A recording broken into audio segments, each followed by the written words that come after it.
तो दोस्तों, इजराइल और ईरान के बीच एक जबरदस्त और शायद कभी न खत्म होने वाला युद्ध शुरू हो चुका है। और जिस तरह से दोनों देश एक दूसरे पर मिसाइलें दाग रहे हैं, हमला कर रहे हैं, वो ये दिखाता है कि इस बार लड़ाई आर या पार की होगी। क्योंकि ये युद्ध इस बार इजराइल ने शुरू किया है, लिहाजा इस बार ईरान ने ये कसम खाई है कि इस युद्ध का अंत वो इजराइल को दुनिया के नक्शे से मिटाकर ही खत्म करेगा। ये दोनों तस्वीरें ईरान और इजराइल के आसमान की हैं। ये जो छोटे छोटे आपको आग के गोले दिख रहे हैं, दरअसल यही गोले दोनों देशों की छोड़ी गई मिसाइलें हैं। और अब आप इन मिसाइलों से हुई तबाही भी देखिए। आप खंडहर गाजा की तस्वीरें देखी होंगी, लेकिन आप पहली बार इजराइल के शहरों के खंडर होने की तस्वीरें भी देखिए। ये तस्वीरें इजराइल के एक शहर तेल अवीव की हैं। 13 जून की रात को ईरान की मिसाइलों ने तेल अवीव की कई बिल्डिंगों को खंडर बना दिया। हालांकि इन हमलों में अब तक इजराइल के कितने लोग मारे गए हैं और कितने घायल हुए हैं, इसकी जानकारी अभी तक इजराइल ने साझा नहीं की है। लेकिन हाँ, इजराइल की डिफेंस फोर्स की तरफ से लगातार सोशल मीडिया पर पोस्ट लिखी जा रही हैं। आज मैंने आपके लिए इजराइल की डिफेंस फोर्स यानी आईडीएफ की तरफ से लिखी एक पोस्ट निकाली है। और ये पोस्ट आईडीएफ ने 14 जून की सुबह करीब 8 बजे लिखी, जिसमें ये बताया जा रहा है कि millions of Israel keep running to shelter as Iran keeps shooting more ballistic missile at Israel. यानी इजराइल दुनिया को ये बताने की कोशिश कर रहा है कि ईरान उसके निर्दोष नागरिकों को निशाना बना रहा है, जबकि हकीकत ये है कि इस युद्ध की शुरुआत इजराइल ने ही की है। इजराइल ने 12 जून की रात ईरान के शहरों पर सैकड़ों मिसाइलें दागी और इन मिसाइली हमलों में ईरान ने करीब 100 आम नागरिकों को खोया। और सिर्फ यही नहीं, इजराइल का प्रधानमंत्री अब ईरान के लोगों को भी भड़का रहा है और ये कह रहा है कि वो उसका साथ दें, क्योंकि वही उनको इस्लामिक रिजीम से मुक्ति दिला सकता है और उनकी जो असली पहचान है वो उन्हें वापस दिला सकता है। सोशल मीडिया पर यह पोस्ट नेतन्याहू ने 14 जून यानी आज सुबह करीब 2:30 बजे लिखी। और इस लंबी चौड़ी पोस्ट में नेतन्याहू ने ईरान के लोगों को एड्रेस किया और उन्हें उनका इतिहास याद दिलाते हुए कहा कि जैसा कि मैंने कल और कई बार पहले भी कहा है कि इजराइल की लड़ाई ईरान के लोगों के खिलाफ नहीं है। हमारी लड़ाई उस अत्याचारी इस्लामी शासन के खिलाफ है जो आपको दबाना चाहता है और जो आपको गरीब बनाता है।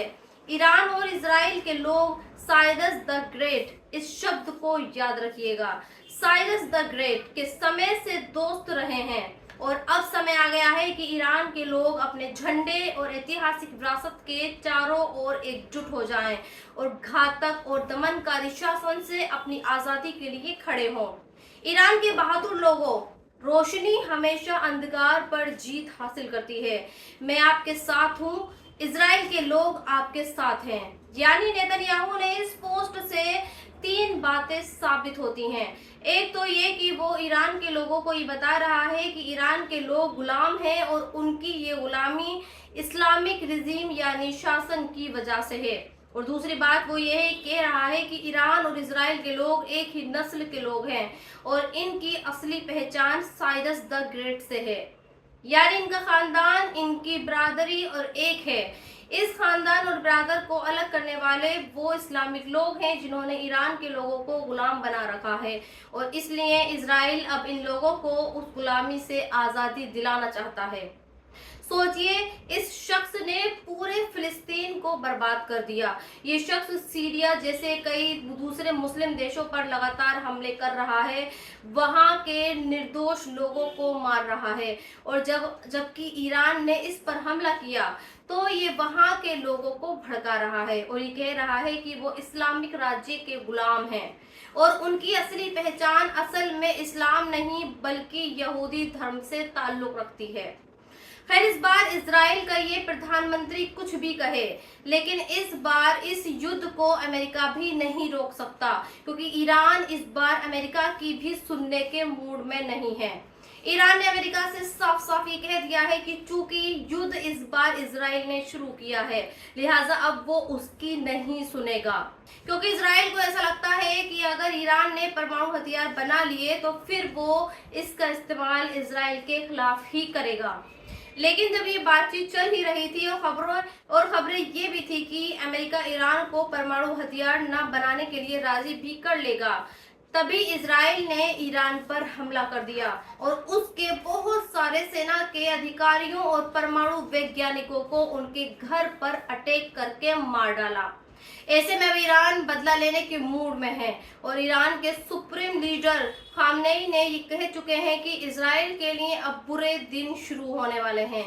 खामनेई ने कल टेलीविजन पर इजराइल को एक मैसेज दिया। आज मैं आपको खामनेई का वो मैसेज पढ़कर भी बताती हूँ। The Zionist regime will not escape safely from the heinous crime they have committed। यानी खामेनेई इजराइल को ये बताना चाहते हैं कि जो हीनियस क्राइम उसने किया है अब वो उससे बचकर नहीं भाग सकता और इसकी कीमत उसे अब चुकानी होगी। खैर, अब इजराइल दुनिया के नेताओं को फोन कर रहा है और कल उसने हमारे देश के प्रधानमंत्री नरेंद्र मोदी को भी फोन किया और इसकी जानकारी खुद मोदी ने दी और ये बताया कि हाँ, इजराइल के प्रधानमंत्री का उन्हें फोन आया था और आज इसलिए बहुत सारे लोग इजराइल के लोगों के लिए दुआ भी कर रहे हैं। और आपको बता दूं कि ये वही लोग हैं जो फिलिस्तीन के खंडर बनने और वहां हजारों लोगों को मरने पर खुश हो रहे थे। तो दोस्तों, इस वीडियो में इतना ही। आप भी राय अपने कमेंट्स बॉक्स में लिखकर मुझे जरूर बताएं और अब तक आपने मेरे चैनल को सब्सक्राइब नहीं किया है तो प्लीज सब्सक्राइब जरूर कर दें। शुक्रिया।